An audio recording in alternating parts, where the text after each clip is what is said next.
kekasih hati Tuhan, dengarkanlah firman Tuhan yang diambil dari Amsal 4 ayatnya yang ke-23.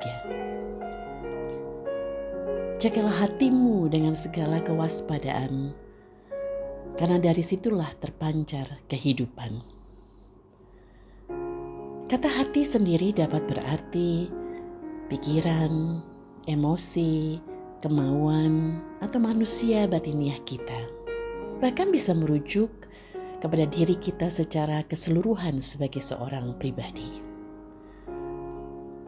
Fakta yang menarik adalah bahwa kata hati ditemukan 963 kali di dalam Alkitab. Banyak sekali, bukan? Ini karena bagi Tuhan hati kita sangatlah penting. Tuhan melihat, menyelidiki, menilai hati manusia lebih dari segalanya. Ia mengetahui, ia menyelami semua rahasia hati kita. Bahkan bagian-bagian yang jahat dan busuk tidak ada yang tersembunyi daripadanya. Yesus berkata dalam Matius 15 ayat yang ke-19 bahwa dari hati timbul segala pikiran jahat, pembunuhan, perzinahan, percabulan, pencurian, sumpah palsu, dan hujat. Bahkan Nabi Yeremia menulis tentang betapa liciknya hati, lebih licik daripada segala sesuatu. Hati kita ini tidak hanya digerogoti oleh dosa, tetapi juga memiliki kapasitas yang besar untuk menipu dan tertipu.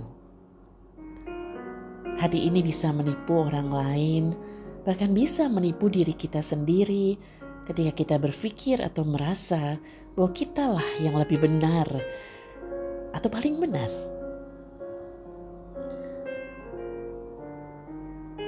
Bahkan hati kita bisa memiliki suatu keyakinan yang besar, meyakini bahwa kita adalah orang yang baik karena semata-mata kita selalu berusaha dan berniat untuk berbuat baik. Tapi apakah itu yang dilihat oleh Tuhan, perbuatan baik kita? Firman Tuhan dalam 1 Samuel 16 ayat 7 menyatakan bagaimana Nabi Samuel mempertimbangkan anak-anak Isai untuk menentukan mana yang Tuhan pilih untuk menjadi raja Israel pengganti Saul. Samuel melihat dan menilai dari penampilan yang kasat mata. Namun firman Tuhan katakan bahwa Tuhan melihat hati mereka. Apakah itu artinya Tuhan tidak memperhatikan perbuatan baik manusia? Tentulah Tuhan menghargai perbuatan baik yang bisa merupakan buah dari hati yang baik juga. Apa yang kita lakukan adalah sebuah produk dari hati. Apa yang kita katakan adalah bukti dari apa yang tersimpan di dalam hati.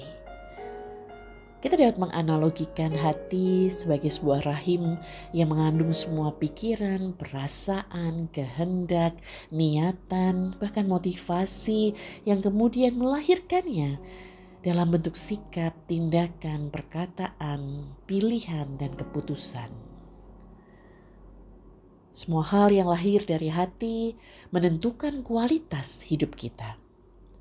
Apa yang keluar dari hati kita akan menentukan bagaimana relasi kita dengan orang-orang yang ada di dalam hidup kita, yang kemudian akan menentukan apakah kita akan memiliki kehidupan yang penuh dengan damai sejahtera atau penuh dengan konflik. Kehidupan yang penuh dengan sukacita atau kehidupan yang penuh dengan luka atau kemarahan. Kualitas hidup kita ditentukan oleh kondisi hati kita. Untuk itu, tidak heran jika Allah memerintahkan kita untuk terus tekun melindungi hati kita. Karena kesaksian hidup kita juga tergantung daripadanya. Lalu bagaimana caranya kita melindungi hati kita, kekasih hati Tuhan? Cobalah lebih sering melihat kedalaman diri sendiri. Lihat dan sadarilah kondisi hati ini. Apakah pahit, apakah patah, atau membeku dan membatu? Coba kenali isinya. Apa yang kita simpan dalam hati kita saat ini? Apakah cinta atau kepahitan yang memenuhinya? Apakah hati kita adalah hati yang pemaaf atau yang menyimpan dendam?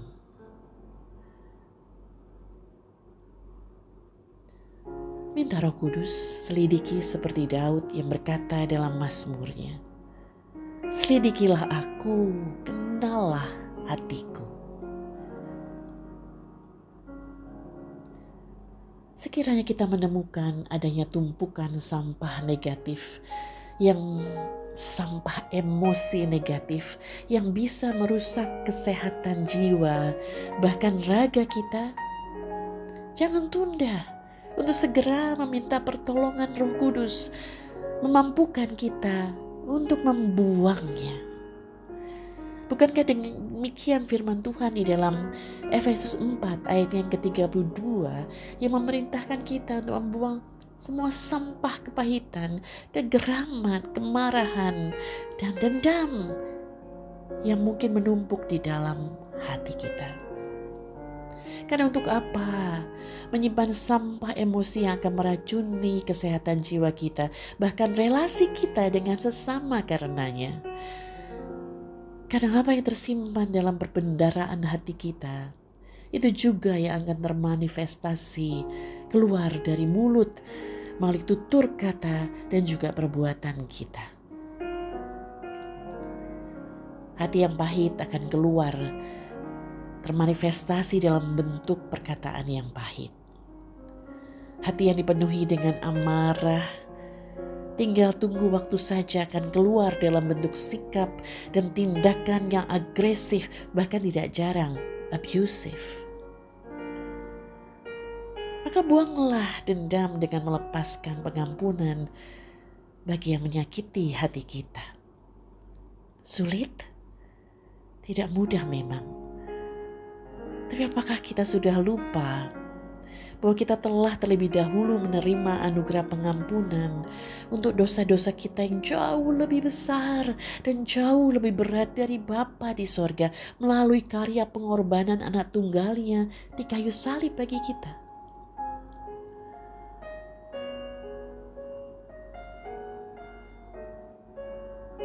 Menjaga hati kita dengan penuh kewaspadaan adalah tanggung jawab kita, kekasih hati Tuhan.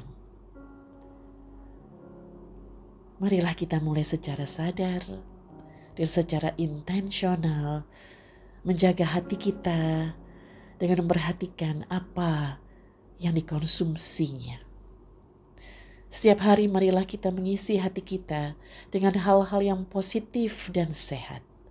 Seperti yang firman Tuhan katakan di dalam Filipi 4 ayat yang ke-8. Tetapkanlah hati kita untuk mengisinya dengan hal-hal yang benar, yang mulia, yang suci, yang manis, yang disebut kebajikan. Dan tutuplah telinga kita, palingkanlah mata kita dari hal-hal yang dapat mengotorinya. Dan waspadailah setiap virus iri hati dan dengki jika kita tidak mau hati kita jadi terinfeksi. Mari kekasih hati Tuhan, lebih hati-hati melindungi hati. Dan mintalah agar Tuhan melalui firman-Nya terus memperbaharuinya setiap hari. Karena inilah tanggung jawab kita sebagai orang-orang yang telah ditebusnya untuk menjadi miliknya dengan darahnya yang kudus dan mulia. Maka kekasih hati Tuhan, selamat menjaga hati dengan hati-hati. Sehingga Tuhan dapat bertahta sepenuhnya dengan nyaman di sana. Tuhan Yesus memberkati.